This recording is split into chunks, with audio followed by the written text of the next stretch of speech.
You ever finish a conversation about finances with your spouse and leave wondering, like, what just happened? It was like the two of you were speaking different languages, and now you regret even bringing the conversation up. Here's the truth. Most couples don't have a budgeting problem. They have a communication and alignment problem. So before you bring up the money conversation, you've got to check the headspace you're both in. Because if you're not in the right headspace, the conversation's doomed before it even starts. If you don't know who I am, my name is Johnny Mendoza, and I help six-figure couples build a stronger financial foundation by helping them align their money with their values. And in this video, I'm going to break down a simple 2x2 framework that will instantly show you whether right now is the right time to talk about money or if you're about to make things worse. Let's get into it. Most couples only talk about money when there's a problem, when something arises that they weren't anticipating, or there's like a buildup from previous purchases and spending that's now suddenly causing a problem. And this is actually something that people do with their health too, right? Like a lot of people aren't proactively working on their health until something's bad, then they go see a doctor and then symptoms are only addressed. Well, what happens when you're avoiding money conversations to keep the peace and then you're only talking about things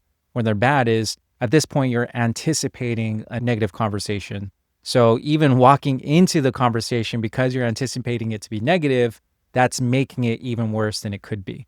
So let's talk about why that is. So this is the Okay Corral, and it's a pretty similar framework that I use with my coaching clients. And before we actually jump into what it is and how you can use it to talk to your spouse about finances, let me first give proper credit where credit's due, because I definitely did not come up with this. The Okay Corral comes from transactional analysis, which is a method for understanding how people think, feel, and talk to each other. It was created by Dr. Franklin Ernst in 1971 based on ideas from Eric Berne, the founder of transactional analysis. The phrase, "I'm okay, you're okay," was made popular by Dr. Thomas Harris in his best-selling book, I'm Okay, You're Okay.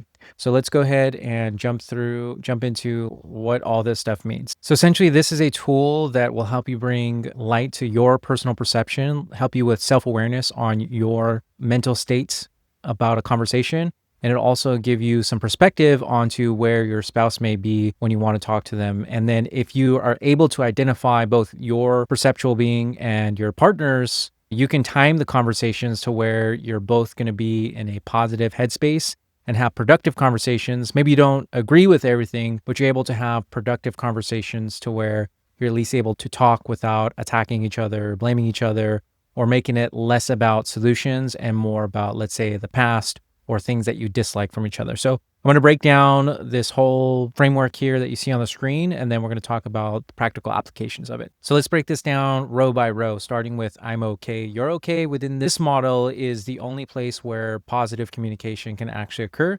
Everything else is weighed down by negative perceptions of either yourself or the other person that you're talking to. This isn't just exclusive to talking with your spouse, but we're going to give examples of talking with your spouse using this. So with the view of reality of I'm okay is in my head, there's nothing wrong with me. And the view of reality of you're okay is in my head, there's nothing wrong with you either. And the reason why this is the only place where positive communication occurs is because your mindset is not weighing down what you're actually talking about. You may not necessarily agree on everything that you're talking about, but you're still trying to seek to understand, and you're also trying to communicate what's important to you and have solutions and move forward with the conversation. The other versions with like, I'm not okay, you're okay, or I'm okay, you're not okay, this is where communication starts breaking down into the nuances of your emotional states rather than the communication that you're trying to have. So that's a little confusing. Let me just give you some examples. So I'm not okay, you're okay. In that view of reality, something's wrong with me, but there's nothing wrong with you. So when I'm talking to somebody with this state of mind, essentially, I'm bringing my emotions of dragging myself down, and things that I'm doing are either wrong, stupid, or I'm afraid to say them because I feel like I may be judged. So I'm not okay, but there's nothing wrong with you. Like in my state of mind, I don't have any negative thoughts towards you. The next one down is I'm okay, you're not okay. And in this situation, I am in the like moral high ground essentially, and you're doing something's wrong. So if I'm trying to talk to you, I'm biased with what I'm thinking because I already think that you're wrong, and I'm not in a place where I'm trying to actually understand what you're saying and understand your perspective. The last one, which we're not really going to go into, is I'm not okay, you're not okay. This is like deeper stress and something more better suited for like a therapist or like a counselor. So I'm not going to go into those. I don't go into that with any of my clients. So let's break down the negative ones. And this will highlight how the positive version, I'm okay, you're okay, is really crucial for conversation. So let's say that you're talking about spending. We'll give unnecessary spending towards, let's say you set a goal with your partner and you set a budget, and then one of you went over the budget, and then you go to have the conversation about said budget. And I'm okay, you're okay, you might ask like, hey, we had this budget that we agreed on. What happened? You went over. Can you walk me through what this is? So that is like a I'm okay, you're okay version. The I'm not okay, you're okay version could be like your partner coming to you and starting the conversation off with, I'm so stupid. I couldn't help myself and I made this stupid purchase. I'm so sorry. So they're walking into the conversation with the emotional weight of there's something wrong with them. I'm so stupid. I made this mistake. And like, yeah, you guys agreed to a budget and that's a topic of conversation, but you don't want them walking into the conversation of, I'm so stupid. Why do I keep doing this? You're not going to get anywhere productive with that. Now, the opposite version is I'm okay, you're not okay. And so maybe it's you're going to talk to your partner about the purchase that they made that was outside of the budget.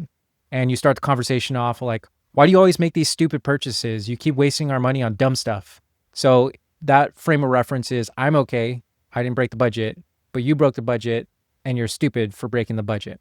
It's like a power dynamic of one person has the moral high ground, the other person is wrong. So when you enter in the conversation with, I'm so stupid, I'm sorry, and the other person is, why do you make so many stupid purchases? There's a clash and a dance that starts getting created. So in the I'm okay, you're okay version of this, you could start off the conversation, like I said earlier, like, hey, we had this budget we agreed to, we're trying to hit our goals, we might not hit our goals. Can you walk me through like what happened? So that way we can not have this happen again. It's a different type of conversation that you're walking into this with. So now that's actually the talking version of it, right? This can actually happen in your head. And this is where your partner is going to actually want to avoid talking about the money conversation, right? Like if they're thinking like, I really want to spend my money on A, B, and C, but my partner does not like it when I spend that money on these type of things. So I'm just not going to bring it up. And hopefully he or she doesn't notice that I spent the money. So in their head, I'm doing something wrong and I don't even want to talk about it because they're going to judge me for it. They're going to insult me for it or say something negative to me instead of having the communication and working through it rather than going through emotional attack with it. So essentially, you can use this for yourself. So if you're about to walk into a conversation and you're already thinking like, what an idiot, they're so stupid, I'm the only person in this household that's committed to A, B, and C about our budget, and I'm the only person that does X, Y, and Z, you're already walking into that conversation ready to start a fight versus walking into the conversation ready to have a conversation about whatever's going on. And the other side of this is understanding your partner's perspective, frame of reference when you actually bring up a conversation about money. So let's say you bring it up like, hey, I saw some purchases that came through or I saw that you bought some stuff that didn't really look like it was, part of the budget that we agreed on. Can we talk about it for a couple minutes? And if they're immediately like, why, that's my money, I can do whatever I want with it. Or they start berating themselves and degrading themselves as soon as you bring up that conversation, that's a cue for you to halt on having the money conversation and either explore why they're getting defensive and why they feel like they can't have a conversation with you. Like, why do they feel like they have to defend themselves? Was there something else that went on that you guys communicated where they feel like they have to defend themselves? Or why are they berating themselves? So you want to essentially just switch the gears away from talking about the finances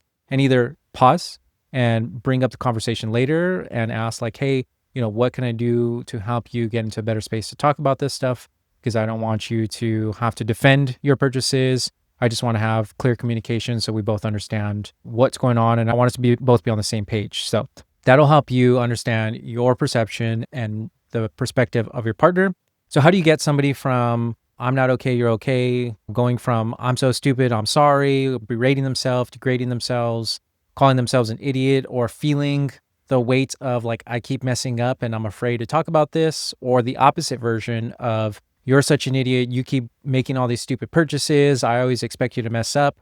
How do you get somebody to go from one of those frame of references to having a productive conversation? It's really an awareness thing. First of all, don't say those things out loud. Don't say them to yourselves and wait to have the conversation A lot of this stuff it can come down to a lot of things. It could be timing, right? Like maybe you or your partner had a rough day at work. Maybe something else is going on that's weighing on them. So when you bring up the conversation, this happens. The other thing is if you're avoiding the conversation or you guys only bring up money when there's a problem, then you're anticipating the conversation to be negative, just like I said earlier. So if you have these type of conversations more often, you'll be more desensitized to actually having the conversations, and it's gonna be less of like oh, this is a big deal, and more of a routine and a habit that you have so you can be stronger as a couple. All right, so that wraps up the OK Corral. Hopefully that gave you some perspective on your emotional state of being. So you have some idea of the emotional state that you're bringing into a conversation,